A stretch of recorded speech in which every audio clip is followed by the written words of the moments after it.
Hi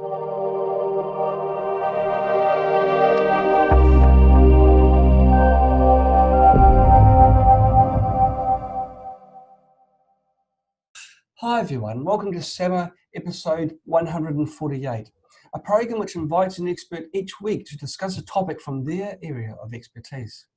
This week we are delighted to have Dr. James Kneller to teach us how we can improve the health of our hearts. James is one of the nation's leading heart rhythm specialists. He is certified by the American Board of Internal Medicine in clinic electrophysiology, cardiovascular disease and internal medicine, is a fellow of the Heart Rhythm Society and a certified cardiac has to happen every time during an introduction, something goes wrong. Oh. And a certified cardiac device specialist. Kneller provides comprehensive patient care, combining best medical practice with invasive procedures using state-of-the-art technologies to treat heart rhythm disorders. My heart's going now. Hi, James. Oh, it's shoot. nice to have you with us. Well, thank you, John. It's very kind. What got you started? What got you interested in medical and in heart health? Oh, thank you for that question. It's been a long journey. You know, I started out in mechanical engineering for the discipline. It was an exciting field, a good place for me to start, I felt. But towards graduation, I wasn't so passionate about the topic of engineering, so I thought I would go towards the health sciences. You know, so I pursued a master's of biomedical engineering in Pittsburgh, at the University of Pittsburgh. Became very interested in electrophysiology as part of that program and used that as a stepping stone to apply into medical school. And then got into it, and then ended up going to Montreal, Canada for medical training. Oh, that's fantastic. So you've done quite a broad spectrum then, haven't you? You started more in the engineering side, which is really grassroots. And then you've gone and you've brought that into the medical side. How has that helped you with your work now, this background? Well, it's helped me understand basic electrophysiology, which is my area of clinical specialty. But being an engineer, you're naturally a pragmatist, and our goal is always to solve relevant problems for people. Yes. So, in my clinic, it's a very specialized clinic. We see patients for very, very particular problems. We can offer very high-tech solutions for those problems, and for the right person, those are definitely indicated, and we see tremendous results, and that's exciting. That's what I'm passionate about. That's what I was trained to do. But then you start to realize that your patients exist in a larger context. You know, they have other medical issues, they suffer for other reasons, and they're always looking for answers. And often they're reaching out to us, for answers, and we don't have time in the office to discuss and answer all of their questions. So we started developing, materials, handouts to give people so they could take home with our list of recommendations for diet, nutrition, other general health topics. And then finally, when that got overwhelming, founded James Kneller MD, which is my social media tag, put it all online and started to refer people to the online resources. So that was sort of the motivation, was to address the ancillary needs of our patients surrounding, their particular areas of need within our subspecialty. Oh, do you think that your heart is in what you're doing now, rather than following just a career, you're following your heart? This has been a tremendous outlet for me, and it is growing to be a tremendous outlet for me, which I really appreciate. Career trajectories were never straightforward. I was as much ready to be an English major or English literature major. I enjoyed writing, in the humanities as much as I did engineering, Right. But then you start to think, well, you'll never be able to go back. So why don't you start in the hard part? Yes. And see how that goes, and then you learn that to exist in the hard part and the scientific aspects of your career is quite consuming, and it's hard to do both. Nevertheless, those passions and those interests remain, and this has started to become a good outlet for me, finally, to realize some productivity in those areas as well. Well, I'm an engineer, so let's start talking engineering. The heart is an amazing organ. Amazing. It's pretty much self-contained, isn't it? It sends itself its own pulses. It controls its own rate. How does it actually work? So the opening sentence of my doctoral dissertation was, the heart is a mechanical pump that is electrically activated. So the purpose of the heart, of course, is to pump blood and support your circulation. Yes. So it's a very, at its very fundamental level, it's an extremely simple organ. A manifestation of that is that if your heart stops beating, you can perform CPR. Just push up and down on someone's chest. You don't even have to blow into their lungs anymore, and you'll reproduce the entire circulation. You can sustain somebody at about 30% of their cardiac output, which is adequate to sustain life. So the heart's a system of one-way valves. So every time you push on it, it compresses and squeezes blood forward through its valves. And then when you release, it recoils and it sucks blood into those chambers. So just making that structure contract will support your circulation and is adequate to sustain life. So fundamentally, it's an exceedingly simple organ. Yes. And then it is also infinitely complex in how it controls those valves, how the heart contracts in the most efficient ways possible, and then how the electrical system of the heart actuates those chambers, and the disorders that can occur at the electrical level, then completely confabulating the mechanical functions of that organ. Wow. So at first glance, it's exceedingly simple, and then it goes to as complex as you would like it to be. Right. So for something that's simple, and it's quite a strong organ too, isn't it? It's basically solid muscle and a little bit of gristle and a bit of other stuff. It's got a huge proportion of muscle. Huge portion. So what can go wrong? I mean, it's built to last, isn't it? How can it give trouble? It is built to last. When I approach any heart, and this is what I tell medical students and how I actually think in my own practice, anyone's heart, I think there's four areas that could go wrong here. You could have a myopathy, so there could be a problem with the muscle itself. Muscle can get sick. Right. There can be a vascular problem. The coronary arteries that are the blood supply to that heart can develop blockages, which result in heart attacks. So you can have a vascular problem to the heart. There can be problems of the valves themselves, so you can have a valvular problem. Right. And finally, the whole system is controlled electrically, so then you can have electrical disorder. So then on any one purpose, you're saying, what are the contributions of these four areas to this person's particular pathology? Yes. It can be like someone has a blockage in their artery. That's a vascular problem. As a result, that artery occludes. They have a heart attack beyond that artery. Everything that it perfuses potentially dies. Now it becomes dysfunctional, forms scar tissue. So now you have a myopathy. And because you have a myopathy and that heart chamber is now distorted, you get regurgitation or leakage in the valve. So now you also have a valve problem. So you put the whole thing together. What started with a vascular problem became a muscle problem, which now has a valvular problem as a result. And that becomes your grand synthesis of, your conceptual framework for understanding that person's particular pathology. So go ahead. So a lot can go wrong. A lot can go wrong, and everything's related, but I try to break it down to those four ingredients and try to put a conceptual framework for the relationship of those four areas to each other. Got it. Well, what are the early signs? How can someone know that something's not quite right with their ticker? That there's an early warning sign that it's going off, that it's not so efficient, something is not functioning as absolutely. Absolutely. Early warning signs, and everyone should know them. If you're developing blockages in the arteries of your heart, the heart can then become ischemic, and the classic presentation for that is chest pain.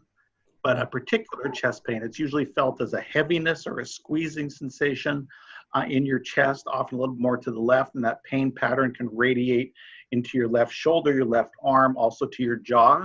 If that is worse with exertion and then relieved with rest or relaxation, that's a classic anginal pattern that suggests that you have a significant blockage in the artery to your heart and you need to be evaluated. People's pain perception evolves as they get older. They have less pain as they get older, and the symptoms become more shortness of breath and fatigue. Or they can't lay flat because they're fluid overloaded and that their lungs get congested. So if you notice abnormal dyspnea or shortness of breath, which is new for you, that can signal ischemia, and it can also signal a myopathy where the pump function of the heart is starting to fail. So people should be sensitive to both of those things. Right. Are there some foods that people can eat which are conducive to good heart health? Oh, absolutely. Good foods for heart health. We advocate a Mediterranean style diet. The Mediterranean diet has been evaluated in clinical studies and shown to be legitimate for heart health. So that is really a plant-based whole food diet. But then the things that are unique to the Mediterranean diet is there is a lot of raw mixed nuts, extra virgin olive oil. They use a lot of spices, which can really rev up your metabolism nicely. So that's important. It's 1 glass of red wine if you're going to drink. Yeah. They say once a day. I try to tell people maybe once a week. And then red meats is a treat, no more than once a month, and white meat is a semi-treat, hopefully no more than once a week. Yes. And if you can maintain that, extra virgin olive oil in clinical studies can be up to 1 liter a week. People have large amounts of extra virgin olive oil, which is kind of interesting. And the quality of that is important, but those become your plant sources of fat, for example. Okay. And so I encourage people towards a Mediterranean style diet when they're looking for health recommendations. Okay, so basically if you cook foods, you'd lose a lot of the vitamin content, wouldn't you? So you can lose a lot with cooking, and how the temperatures you cook at, the duration of cooking, what you do with the water, for example, that you cook the food in, all those things can detract from vitamins. So when we say plant-based whole food diet, whole food is you're eating the entire thing. Yes. If you're going to eat apple, it's not apple pie. You're eating the whole apple. Do you know what I mean? Sure. So you want the plant to be as close to being alive as possible as a rule of thumb. So fresh cut lettuce, great. It's still perfectly living. Beans, raw beans, wonderful. If you have to cook them a little bit, that's fine. But the more you process and the more you get away from that whole plant, you just realize you're going in the direction of deleterious.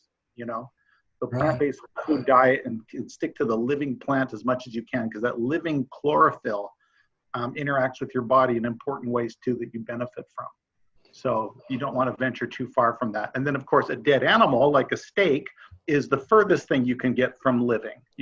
This is truly something that is dead. You had to kill it to get it on your plate. Yes. So that tells you are the furthest from life that you can get.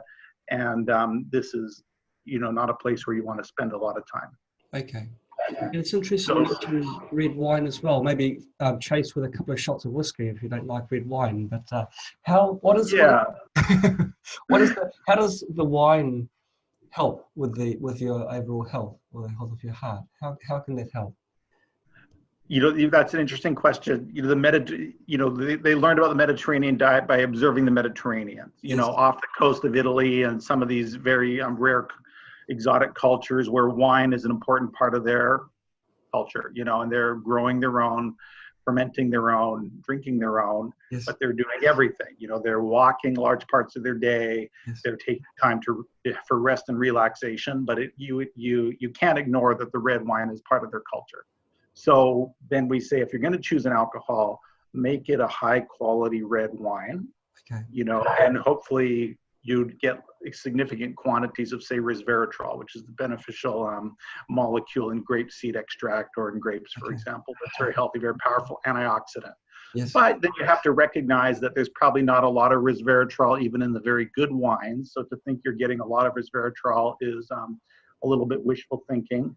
I think a lot of it comes from wine culture, where stress is so important.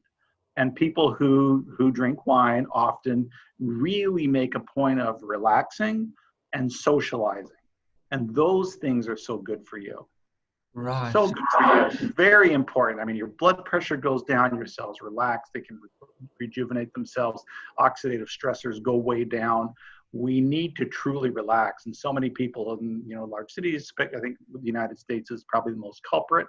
And I can say that because that's where I live. We have a hard time relaxing, lots of workaholics that don't relax. So people who do take that time, and it can center around a culture of wine drinking, can just have extraordinary health benefits. Workaholic, James, like people that stay up late to be interviewed on SEMA. I'm sorry. Oh shoot! What time is it for you? No, it's not us. I'm on Easy Street. I'm Saturday morning. I've still got my slippers on. But it's you. Okay. You've just explained in America, you're all, you're one of the worst countries for stress, and you're not really following your own. Yeah, advice. It's not too late for me, but I appreciate the idea. So yeah, it's more than just diet. It's also attitude and the way that you can two different people have the same diet, same job even, but be very different in their stress levels internally and the way that their heart health is, just through their outlook. One may be easygoing, the other one may be a inherently stressed kind of person. Yeah, you're touching on such an important idea, where it's so much, stress is your reaction to some stimulus. And different people can be presented with the same stimulus, the same stress of their job, the same demands of their job, and some will handle and process it so much better than others. And that's so important. So it's very much your reaction to things, which segues into your attitude and general disposition, which starts to tie into what I think is your energy axis, and how our organs are programmed to respond, and how they've evolved over time in our lives based on our psychological history and imprinting. Goes very deep for me. Yes. Where we've learned from organ transplant that key aspects of your identity and your disposition, your preferences get imprinted into the other major organs of your body. You'd think it's all stored in your brain and everything else is just going about its day supporting that activity, but not true. The heart is about 5,000 times more electrically dense than the brain as an organ, creates an electromagnetic field that emanates from our bodies, surrounds us, can be measured very reliably 4 or 5 feet away, even up to 10 feet away in some individuals. That energy that comes from our heart surrounds us. It's modulating energy that reaches our bodies. It's modulating the signals that we're sending to people. When you're in proximity to someone, your heart's electrical signature can be isolated from that person's brain waves just because they are close to you. So your energy is actually affecting the people in your immediate vicinity, and that's even much more so if you're touching them, such as holding hands, because that connection becomes stronger. I've often wondered that why there'd be a group of people that I'd go and join them, and then they suddenly all get upset. I wondered what it was. Shoot! My heart. Yeah. So it's the heart. Okay, got it. Could be the heart. I thought that can't be my personality. It must be the heart. Isn't that really intriguing? Well, of course, yeah. You have ECG machines which have got coils which pick up the electrical signals from the heart. So the heart definitely is quite a strong generator of signals. And of course, your whole body is sensitive to fields. So, yeah. Right. And so what signal you're emanating, what signal your heart has evolved to produce is a certain amount dependent on your own psychological history. Your what probably started in your brain as your major characteristics has been over time downloaded to your heart and reinforced in your heart. Right. So that now that organ, which becomes the booster, is projecting that to the world. And that we need to think very carefully about. So I think, for example, that could modulate someone's stress response. Someone has a very high threshold, a very low threshold.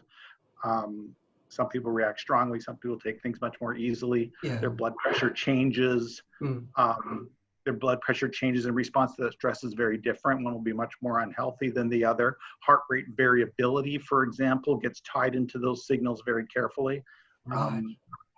And all of those things are going to be impacting your health and longevity in ways that accumulate. You know, especially if you're re-exposing yourself to that stressful environment day after day.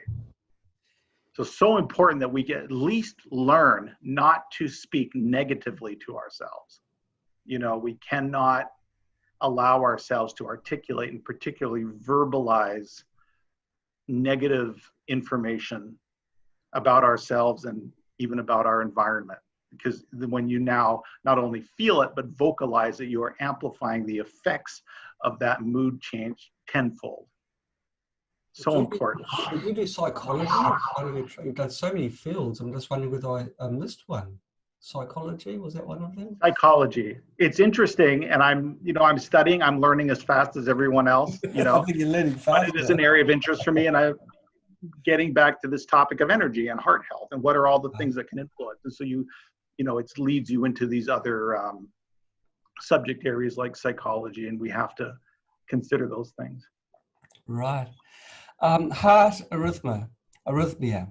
That's what happened to both of us. Just as I hit the record button and we started this. Oh yeah.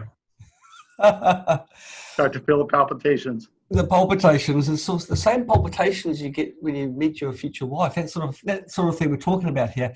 Now, but heart arrhythmia, it does it all the time, doesn't it? It's not due to external influences. It's when your heart does fluctuate too much. Is that correct in my analysis? In my summary? We definitely want a certain amount of baseline background heart rate variability. Okay. Where your heart rates over time are sort of sinusoidal, if you like. Okay. And that becomes your natural variability. And that's even true when you're sound asleep. You know, so you're sound asleep, you're not exercising, you're not moving. You would think your heart would settle down and just go at one rate while you're asleep. But in fact, you want it to be undulating in its rate over time. And that's a sign of good autonomic connectivity for your heart, sort of a vibrancy, and it predicts longevity. So you want that background physiologic variability per se. What if it's too much variability? Too much variability, you may start to get symptomatic, you know, and experience it and not like it. So that's one possibility. Of course, true arrhythmias are when you flip out of, say, sinus rhythm. All right. So your normal sinus rhythm, you know, top chamber, bottom chamber, top chamber, bottom chamber, and even if that undulates a little bit, you're still in normal rhythm. Okay. If you flip into a rhythm like atrial fibrillation, for example, the most common sustained arrhythmia in our population, now you have this erratic, highly disorganized, even chaotic activity occurring in the top chambers of your heart, which you cannot control. It's not your normal heart impulse or mechanism at all. And then your bottom chamber is just responding to that, beating as rapidly and irregularly as the top chamber dictates. And now you can be in a very uncomfortable rhythm. Either that's driving you crazy because of the palpitations, or is exhausting you over time because it's like you're in this perpetual marathon. Yes, that's so right. That's a true rhythm change, and that's more interesting for me. So now you're not in normal rhythm, regardless of how that was behaving. You are truly in an arrhythmia. Wow, and that can be quite dangerous, because in that state, your heart would not be pumping efficiently. Wouldn't be able to pump the volume of blood through your body. Right. So you lose efficiency, and then over time, the heart doesn't like that, say that irregular rhythm of atrial fibrillation, the rapid rates or the irregularity, and it may start to fatigue and dilate and really lose function over time. We call that a tachycardia-induced cardiomyopathy, where the rapid irregular rates, because the heart's trying to charge its cells and relax its cells, and with the irregularity, it can't do that. Over time, that will have deleterious consequences. Wow. And that's when it starts to become truly dangerous rather than just bothersome. So what can we do about it? If someone does have arrhythmia, can they self-treat, or do they have to go to see a trained medical professional for some implant of some form? Right. So if you have an arrhythmia, say you develop atrial fibrillation, very common. We think 2% of our population over 65, 10% of the population over 75 has appreciable occurrences of atrial fibrillation. Wow. The first thing we have to think about is the stroke risk, because Yes. even if it doesn't bother you too much, based on your other risk factors, you can be at risk for a blood clot forming in your heart that your heart then pumps out your arteries to your head, and next thing you know, the blood clot is in your brain and you're experiencing a stroke. So we definitely need to be on top of that and on appropriate blood thinners if that's necessary. And then beyond that, a lot of it is driven by your symptoms. How aggressively do you want to try to be in normal rhythm to control the overall rhythm, or if we can't get you into normal rhythm, to slow down the atrial fibrillation so it doesn't bother you as much. And that both of those things you do under a medical person's direction. Okay. Are there things that we can do to sort of prevent this from happening when you hit your 60s, or your 60s and 70s?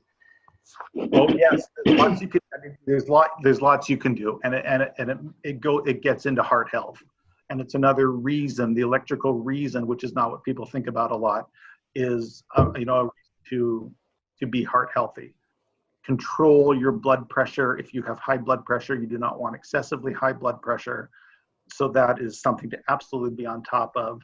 If you are obese, for example, normalizing your body mass index can reduce the burden of atrial fibrillation by 5-fold. Wow. So things like that can have dramatic impacts on the electrical irritability of your heart chambers. So you're really going in the direction of heart health. And then other things that I start to go into are heart energetics and appropriate supplementation, and ways your heart can stay energetically balanced and ahead of these things, which can have an anti-arrhythmic effect. Right. Does smoking have any detrimental effect? Oh yeah, smoking is terrible. About 17% of the people in North America, for example, are still smokers. We haven't gotten it below that, but you'll always see the burden of smokers in a cardiology population is always going to be 3 or 4 times that. Gosh. Yeah, it really promotes the coronary disease. It very much exacerbates atherosclerosis, and then also promotes lung pathology. And then those oxygenation levels, when they start to change, that can be very electrically irritating for your heart. Right. Yeah. So smoking, is there any other risk factors or things that people do in their everyday lives which are bad for your heart, which we don't necessarily realize? We talked about stress. We talked about negative emotional events. Sleep apnea, for example, can be a huge problem if you have uncontrolled sleep apnea. If you are not taking care of your dentition, for example, you're not brushing and flossing, the inflammation around your gums will cause inflammation in your blood, which will have deleterious effects on your heart, if that's a sustained problem over time. So I think a lot of people aren't fastidious enough about their dental work. That's something I've had to learn the hard way, and really double down on and get on top of, for instance. So sleep apnea, excessive stress, excessive alcohol, obesity, lack of exercise, lack of daily cardiovascular exercise, inadequate sleep, all of these things compound together to promote cardiac disease in general and atrial fibrillation as an arrhythmia in particular. And we can absolutely dramatically change the occurrence of these heart issues in our lives if we are on top of all of those things.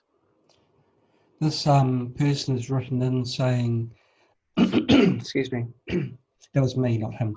But he says, I'm 45 years old. I had bypass surgery last year and the doctors say I'm fine, but often I feel a little uncomfortable. Do you know why? And it's a double question because it's also asking, is there any side effect after the operation? That's a good question, and it's unfortunate to have to require coronary artery bypass surgery by age 45. But again, in a cardiology population, we have plenty of people where that's the situation. Yeah. There's always, when you've had your chest opened and then closed, there can be abnormal pain fibers, things like that can continue to make you uncomfortable. Of course, what we worry about is that the revascularization may be incomplete. Even though they bypassed arteries, there may be still one segment of muscle that doesn't get the blood supply that it needs, and that can be enough to cause you cardiac chest pain, for example. So as a cardiologist, that would be my first concern is, did our operation have incomplete revascularization? There's still an area of muscle that's hungry for oxygen that isn't getting what it needs. Then at that point, because you've done the bypass, probably your best option is lifestyle and medical management. But we'd want to really identify that and then really encourage that person to be heart healthy and to adhere to medical therapy. You mentioned the pain afterwards from the bypass surgery. Is that due to nerves being cut as your chest is being opened? And then, yeah. Gosh. Exactly. So why might you have a paresthesia or an abnormal pain response after an accident or after a surgery? It's exactly that. Is your nerves have been cut, and as you're closed back up, they're trying to reattach themselves, and so they're growing out in new and interesting ways that may have a different pain response or response to stimuli than you had before. A nerve may very well be just stretched, and so it's under stress and tension as a result of the scar tissue that's built up around it and sort of deformed it. And every time you move, that is exacerbated a little bit, and you are now experiencing pain that you weren't before. It's not the heart muscle; it's sort of the sequelae of the surgery. And over time, that can change and get better. And so what a plastic surgeon taught me is that whenever you have scar, is manually massage that scar several times a day for a few seconds, and over months and even years, that scar will continue to remodel itself, sort of flatten and straighten out, and you can change the look of it as well as some of those pain responses. So those are little things that people can try, but in the cardiologist's office, your real concern is that heart still missing the blood supply that it wishes it had? Right. What can we do about that? Hey, should we talk about personal energy?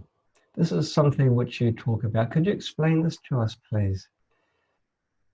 Personal energy. Thank you. Very interesting topic. And you'll appreciate some of the engineering aspects of this. But when you're in a busy clinical practice, and you're seeing people nonstop, day after day, for a variety of problems, you start to make generalizations about why those people are in your office and what they're looking for. Yes. And this hit me like a ton of bricks, a eureka moment a year or two ago, honestly, where the words that people are speaking to me, and these are not necessarily very sophisticated people. In my community, lots of migrant farm workers, for example, people in the fruit industry, and not necessarily the most sophisticated folk, but what they want to tell you about, and the word they choose is their energy. Right. Okay. Have I lost energy? Where's my energy? And then they'll judge the success of whatever we do for them based on how their energy levels change. Did my energy improve because you gave me a pacemaker, unblocked an artery, put me on a medication, or did my energy not change? And that's the word they're using to describe their need to you, is this word energy. And so it sort of dawned on me as a ton of bricks, we're in an energy clinic. And what people are here for ultimately is energy. It's a simplification, but it's a nice generalization, to keep us focused on what's really going on.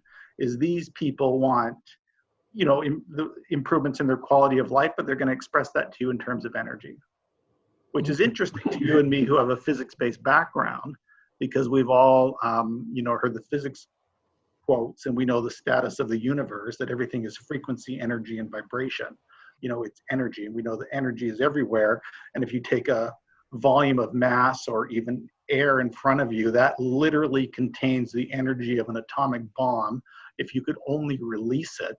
So we are these beings literally immersed in energy. Energy is the substrate of all reality.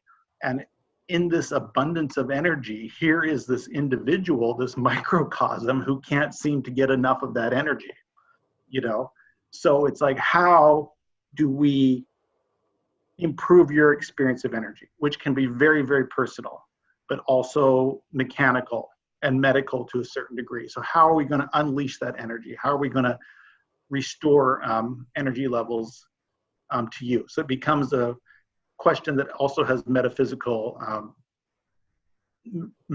connotations, if you like. But honestly, if you have a condition like heart failure, again, this is epidemic proportions in our planet. People with failing hearts, that's going to be the #1 cause of death for, it's 1 or 2 with cancer, that people's hearts ultimately just poop out and fail. So we know that the cells of hearts that have advanced heart failure are deplete of their energy substrates. They don't have the coenzyme Q10, they don't have the d-ribose, they don't have the carnitine that they once had. They have struggled, they burned through their supply, and they can't get enough of those substrates to replenish their energy pools. In general, in the cardiology literature doesn't spend time on this, but we know that those cells are deficient, and for some individuals, supplementing with those products can make a dramatic difference in that person's quality of life and experience of energy. So it's literally, you don't have ribose sugar, this 5-carbon sugar that makes the backbone of ATP, which is the energy currency of every cell, these phosphate bonds breaking and reforming. That's literally the chemical interaction that provides cellular energetics. Well, if you deplete your ATP pools, your body or your cell cannot replenish those pools. Why? Because it doesn't have enough of this 5-carbon sugar, which it has to make. But the biochemistry to make it is very, very inefficient. And it's not in our diet. We are not eating this stuff. It's not in plants. Okay. We can purchase it, and we can supplement with it. And people who do that often find very quickly that their energy is improving. Right. So basically, you're saying eat more sugar. Sorry, I'm putting words in there.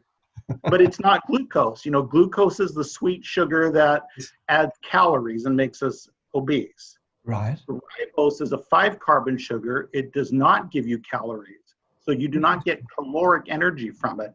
It tastes sweet because it's a sugar, but you're not gonna, get fat from it. For example, it is a structural sugar that your body uses biochemically for other purposes. That sounds like an interesting sugar to use. Can they synthesize it for use in cooking? For example, if it doesn't contain calories and it's a natural sugar. It'll be a little bit expensive, but I'll use it to sweeten my coffee, for example, and it works just fine. Oh, there's something on the market which is the sugar is there. Is it the d-ribose? Deep ribose. You can buy that. Wow. Yeah, in little buckets or whatever, and it's just white powder and it tastes sweet. A little bit different from glucose. Doesn't quite taste like glucose, but anyone would tell you that was a sugar. Oh, I never knew that. Yeah.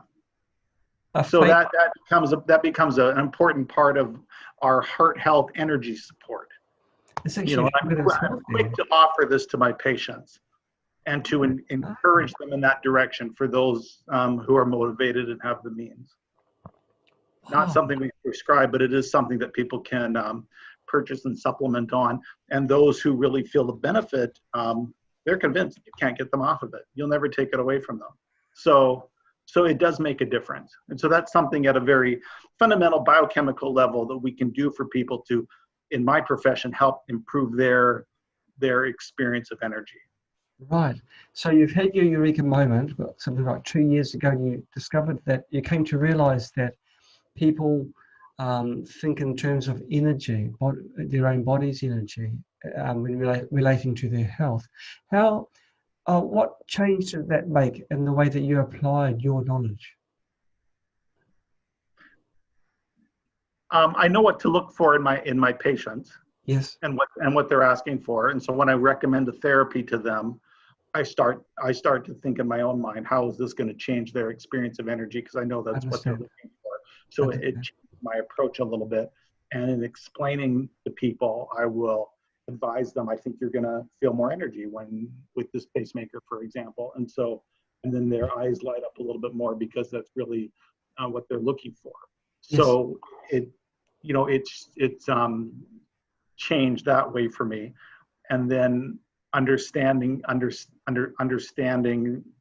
becoming to understand the energy systems of our bodies, changing how I'm talking to people as well, and how I can advise them about sort of less medical aspects of their care, like should they be meditating, should they be deep breathing, and advise people on what is the impact of your thoughts and your disposition, and your thoughts and your moods and your attitudes on your health and your energy levels, and how can you go about to change those things, all in the context of improving your energy. I want to get people past very quickly. You've got your diet straightened out, you've got your exercise straightened out, you've got your water straightened out, you're sleeping properly, like you're behaving very healthfully right now, okay? So those are your energy foundations. And now let's get really interesting and start to look at the other things that are contributing to your experience of energy. Right, and the other things are probably the more important things that people just overlook them. More important. I could talk about what I've learned from Dr. Bruce Lipton, a cell biologist, who talks about how the environment that cells are in, it's the environment that dictates the gene expression of those cells. Right. So the physical protein products that cells are manufacturing will be dictated by the environment that they find themselves in. So what becomes the environment that cells find themselves in your body? It is the hormonal milieu of your blood, which is bathing those cells. And that can be very different if your heart is producing the chemicals of stress versus the chemicals of love, for example. Right. And when your cells are constantly experiencing a certain hormonal milieu, they will ultimately direct their gene expression one way. The products of those cells become literally what you are. And as those cells turn over, and we know that every cell in your body has essentially turned over completely every 10 years. And much of your body is doing it much faster than that. And what that new cell is going to choose to express and actually do becomes physically who you are. So now here's the importance of the hormonal milieu of your blood, and how your attitudes and moods and the emotions that you experience are dictating that. Right. But then how do you get in control of your emotions? And where do your emotions come from? Your emotions come from your beliefs about yourself, fundamental, deep-rooted beliefs. So where did those come from? They say 70% or 90% of our subconscious programs we inherited unconsciously before the age of 7. So just reactions to things around us, to how we were treated by our parents. No, don't touch that. You can't do that. Stay over here.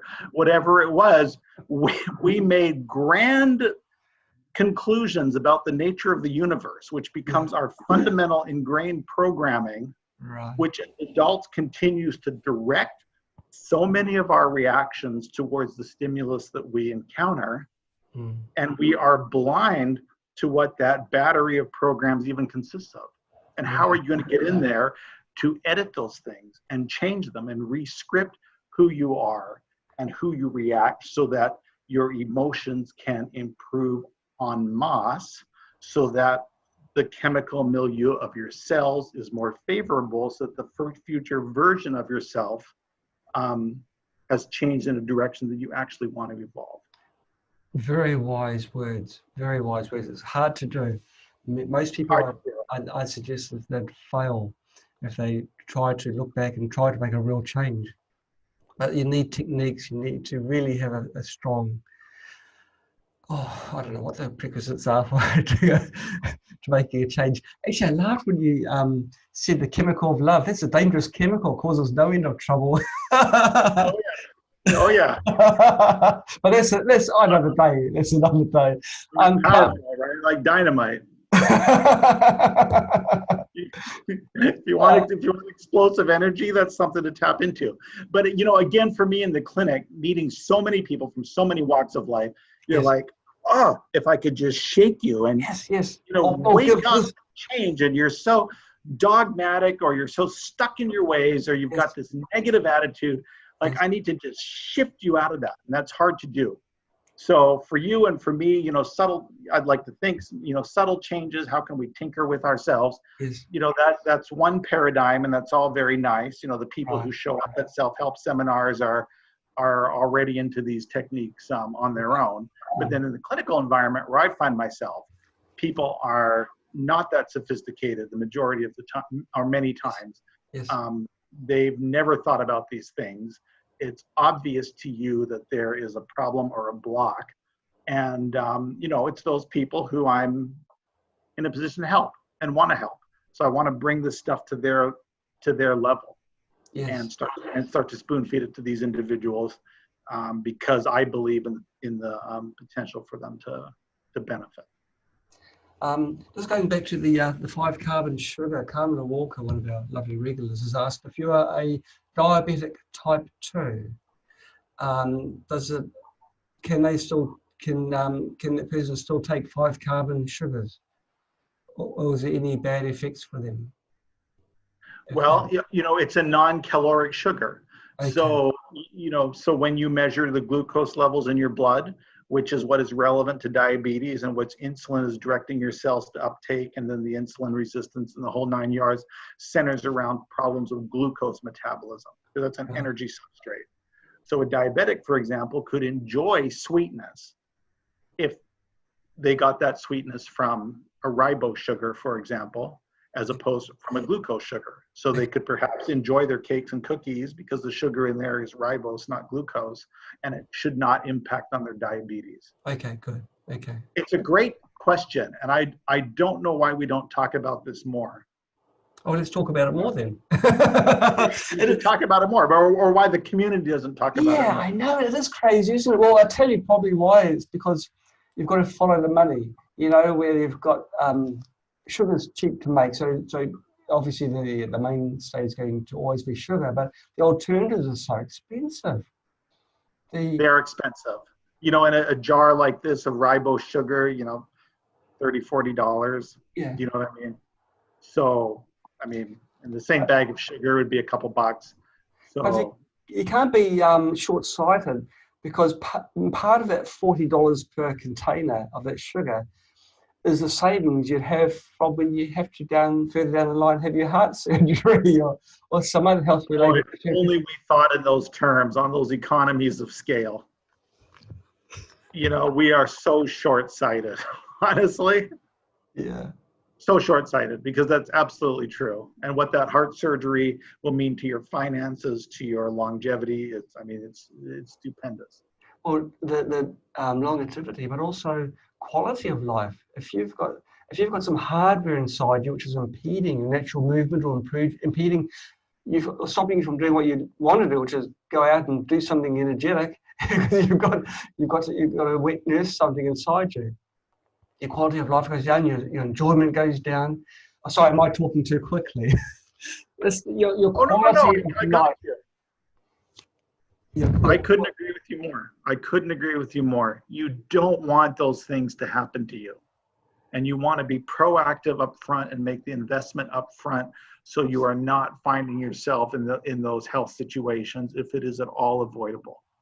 You know, you Right. don't want to be the guy who had to have bypass surgery when No. he could have avoided it through appropriate lifestyle. You know, get educated and get motivated early on so that you never get to that stage. Okay. You know, Well, let's. given I'm sorry. I was saying, given that so many people have gotten there, we have to rescue them too. You know, Right. and I need recommendations and things for them because they can still do well and have great lives. And so I'm motivated to help them as well. But for everyone else who hasn't experienced that, I mean, get on top of your health up front. It's your greatest investment, and it'll be so valuable to you over time. You know. Okay. If someone they're overweight, they've got a heart problem, and you've got to do something serious, you've got to rescue them, as you put it. What sort of things can you do to rescue them? We're talking about operations, I guess, to correct the to correct the problem. Yeah. So you know, we can start. It can come to medical procedures when it needs Okay. to, whether that's bypass surgery or for me, whether that's an ablation procedure for atrial fibrillation, where we're going up in the heart with catheters and we're cauterizing regions of the heart, trying to get rid of atrial fibrillation. We can be very successful with that. Yes. But it'd be nice to avoid those sorts of things if you at all could. And so there, the health maintenance can be so good. And for people who have had bypass or have an ablation procedure, still those changes in lifestyle can be so important Yes. in their long-term outcome and the durability of the procedures that they invested so heavily in. Right. Or in. So we have to continue to encourage people, really motivate people, provide them with the resources they need to be successful moving forward. It could still be transformational for them, even if they've had these very large procedures. Nola Jacob has sent a question. I'll read it out. Sure. I'll change it a little bit as I do. Nola is she's not young and she's got mild arterial fibrillation. She used to have her legs collapsing and she nearly passed out about every 4 days, but has since stopped, since being on 25 milligrams of atenolol, which I guess is a drug. Specialists have suggested ablation, but she understands it's not always successful, and she's had problems most of her life, generally around her heart, when exercising especially. What can I do to avoid surgical intervention? Are there lifestyle changes that Nola can do to prevent having to go under the knife? Yeah, there's definitely things that can be done and other things that we can try. You know, for somebody who's got a significant burden of atrial fibrillation, an ablation procedure has been offered and encouraged to that individual. But for medical therapy, they've only tried atenolol, which is a beta block. It's a class of medications known as a beta blocker, so it blunts the stress response to your heart. There are much more effective antiarrhythmic medications, which can have less side effects than atenolol, for example, that could be much more successful in maintaining normal rhythm for her. So I would encourage her to discuss those with her cardiologist, electrophysiologist, and see what they can recommend and perhaps offer her to see if she can find a medical therapy that resolves her atrial fibrillation to her satisfaction enough to avoid an ablation procedure. So I would pursue that. And it's true that ablation procedures don't always work, you know, and a lot of the success depends on the pattern of atrial fibrillation that you have before the procedure. So if you have a form of atrial fibrillation where little bursts of AFib come and go on their own, that's a paroxysmal pattern, your chances of success are 90%. Okay. But if you're kind of always in atrial fibrillation and it bothers you, but you're always in it or you're in it the vast majority of the time, then your success from a single ablation procedure drops to about 75% of being sustained in normal rhythm after that procedure. And those procedures also tend to be more aggressive. So all those things play into the potential for long-term success. It's true that after an ablation, it kind of resets the clock on all your medical therapy, because now the substrate's very different, and your heart may respond to medications that it didn't respond to adequately before the ablation. So that's an interesting thing to consider too. Okay. But if you are hoping to solve your atrial fibrillation and never have any more because you had one ablation procedure, you should keep those statistics in mind. Okay. If you're committed to getting a normal rhythm, whether it takes ablation and then ablation with more medications, in the vast majority of cases, we can get people to a satisfactory result in terms of their rhythm. But I would encourage her to ask about other antiarrhythmic medications like sotalol, dofetilide, flecainide, things of those nature. Names like that, I would throw out to her and say, tell me why these wouldn't work for me. Right. Noel has just asked the question, will ablation reduce the risk of having a stroke? The answer is yes, it will reduce the risk, but it won't change it enough to allow you to come off of blood thinners. Okay. Okay. So blood thinners will still be indicated. There's always a breakthrough rate on blood thinners, and your breakthrough rate should be lower as a result of your ablation procedure. But can we say it is now safe for you to stop your blood thinners altogether? That is rarely the case. Okay. Okay. Well, I'd like to ask one question, or two questions. Well, one's from Kamala, one's from me. I'll let Kamala go first because ladies first. This is another question with regards to this ribose sugar. If you're a diabetic and you take ribose sugar, could a possible side effect be that your diabetes will be reduced if your body will become more in balance and function correctly? I would say I would expect that if ribose sugar substantially decreases your intake of glucose, that your diabetes will be better controlled. So if you can adequately replace glucose and reduce your glucose in a meaningful way because you're replacing it with the ribose sugar, I would expect your diabetes to behave more favorably. Okay, but the diabetes... Easier to control, you get a better long-term result. Okay. Less diabetes meds, I would expect it to be easier to control. Oh, great. Okay, I got it. And the other thing I'd like you to do is I'd like you to tell me off. I'm a chubby fruit picker. I've come into your office. I said, look, I'm just feeling unwell. I get tired quickly. I feel pain in my chest. What do I do? What do I do? I'll leave it open like that. What would you tell me to get my life back on track? Give it hard, because this is going out to 25,000 people. Oh, absolutely. So, the first thing to do in the doctor's office is make sure you don't have serious heart disease underlying your symptoms. Okay. So we have to do our cardiology tests to make sure that your heart isn't suffering from blocked arteries, that your pump function hasn't appreciably decreased, that you don't have a serious valve problem. So we might do a stress test, we might do an echocardiogram, we're going to do electrocardiogram, we're going to do a basic cardiology workup to reassure us that that's the case. But if we find ourselves at the place where I say, we have no reason to believe you have significant blockages in the arteries of your heart, the pump function of your heart looks very acceptable on your echo, the valves are performing just fine, you're in normal rhythm, and you still feel like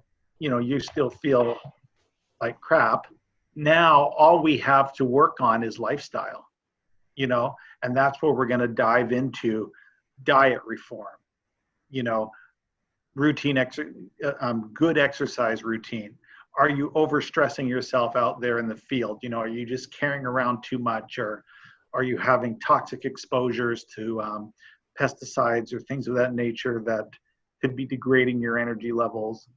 We'd really start to look at lifestyle.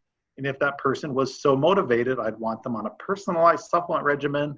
I would offer them the heart health energy support supplements because they do very vigorous manual labor, and in that context, all the muscles of your body are burning through substrates continually and probably can be topped up quite nicely. So I would tell the person about that, encourage them to try those things and see what their response is like. Now knowing what I know now, if I am maybe able to step out of my medical office, I would say there are other things that I have found to be very good for your energy level. I'm using a supplement called Somaderm Gel. It's a mild hormone replacement gel that's absorbed through your skin, tickles the major glands of your body to increase output, can shift nicely in the direction of youthfulness. I've appreciated that. If that person had peripheral vascular disease, you know, I've had it on my site now, the Ablation machine, which can work through heat in your arm to improve microcirculation, which we think has benefit throughout your body. That's something I'm starting to experience with, and I've seen a good number of people have had nice results with that. Those are the sorts of products I'm excited about and steering people towards. So we've got your supplement regimen, we've got you on a great health trajectory. You're starting to look at some of these other things that can impact on your energy levels, for example. And then I might start to steer you towards some of the subliminal reprogramming techniques that we feature on our website. You know, are you a chronically negative person? Are you a worrywart? Are you harboring self-limiting beliefs that are holding you back? And what are you going to do to smash those, you know? And we can, in alpha states of relaxation, have subliminal messaging bypass our conscious defense mechanisms and start to rewrite some of those programs. That can be very interesting, and I've experimented with those, and there's a number of resources online that do a good job in that regard. And, you know, prominent clinician scientists like Dr. Bruce Lipton, for example, will recommend exactly the same thing to his audiences. So I don't feel I'm all alone in that regard. So I make those sorts of things available to people on an educational level. Everyone on Facebook is now asking me, where's his website? Where is he? Where can I get more information? Where can people get this information, James? Thank you. Where can our information? So our social media tag is James Kneller, MD, which isn't so convenient because my name's hard to spell. But youtube.com/James Kneller, MD. The website is jamesknellermd.com, and that really walks you through it.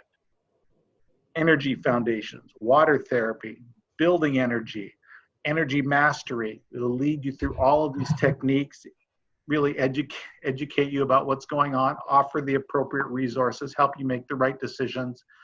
It's really on our website. Right. And then we're putting out more and more content on YouTube where we're explaining different aspects of those therapies and why they work. So I think it's all laid out best right now on our website, and we're informing more and more through the YouTube channel. I have a free newsletter, comes out about monthly. If you go to the website, you'll be prompted to enter your name and email. If you choose to do that, you can receive the free newsletter where I'll talk about different therapies, different programs, how to access them, why they could be beneficial, and then you can choose whether or not that's something that you want to try. And of course, people can unsubscribe at any time, so there's no obligation. Great. Remember when I said there's just one more question that I lied? Well, there's been two more coming. I think they're important, so I'll just squeeze them in just briefly. Is it ribose sugar or d-ribose sugar? It's d-ribose.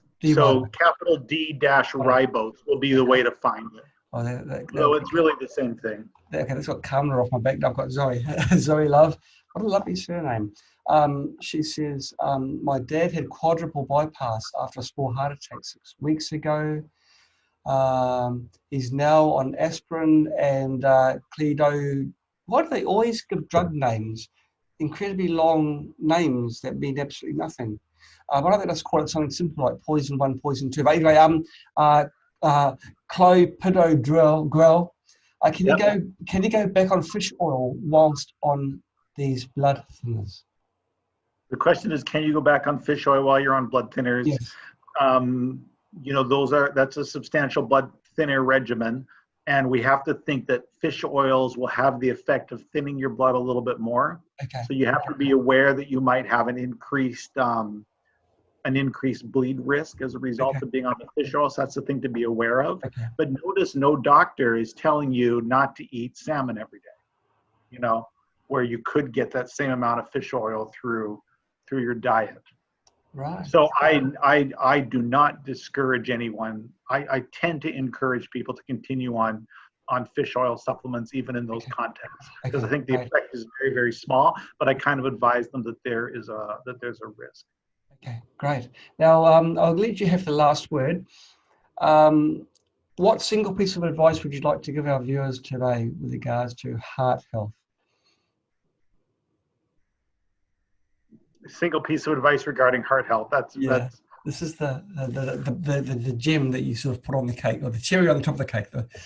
Just to finish off this discussion today, what single piece of advice do you think is most important for someone who's watching this video and thinking, well, you know, what they're saying kind of makes a bit of sense, but what to do first? What's most important?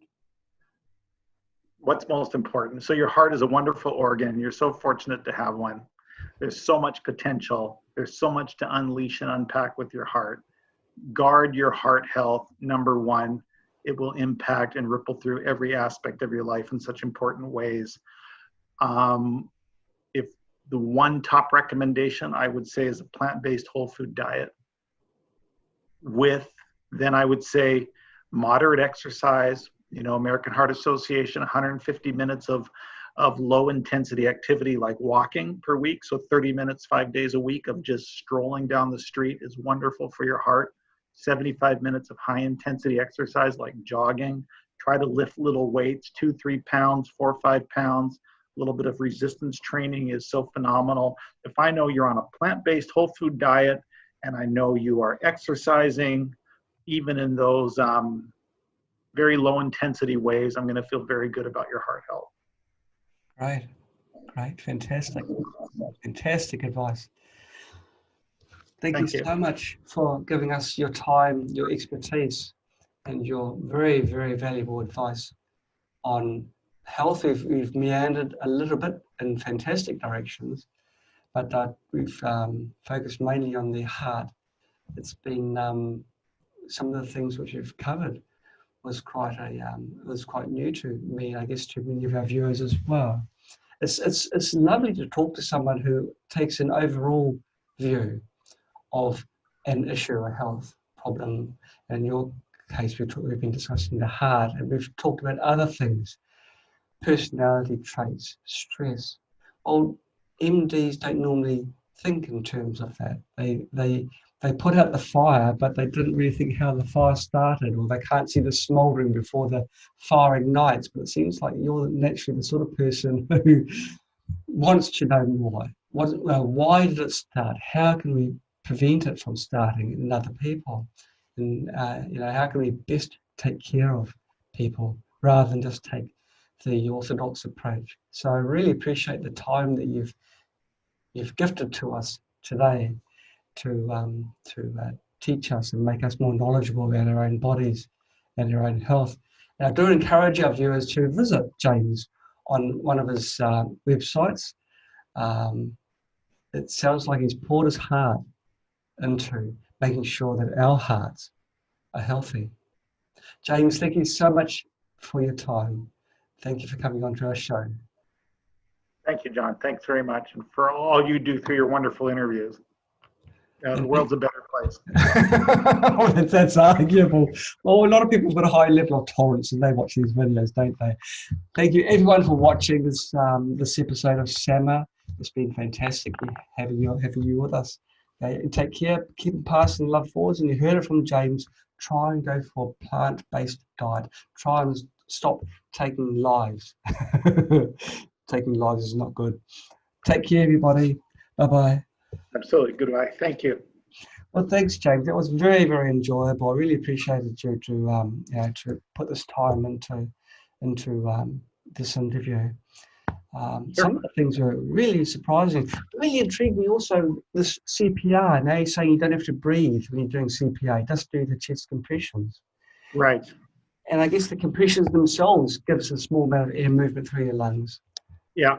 So the recoil of the lungs, you're probably sucking in enough oxygen to oxygenate your blood, and stopping that to go over and blow in someone's lungs is probably not contributing very much.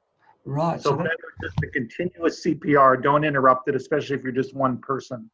And you can replace heart and lung function. Amazing, isn't it?